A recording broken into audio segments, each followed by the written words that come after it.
How to make a thread on Twitter app. If any day you would like to make a thread on your very Twitter application, on your very X application, just follow the following steps. First of all, you have to launch the very Twitter application or the X application on your mobile device.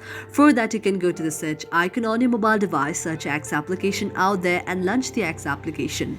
Otherwise, you can manually search the X application on your mobile device, and after you find the very X application, you have to tap on it. After you tap on the very X application, you can see an interface like this.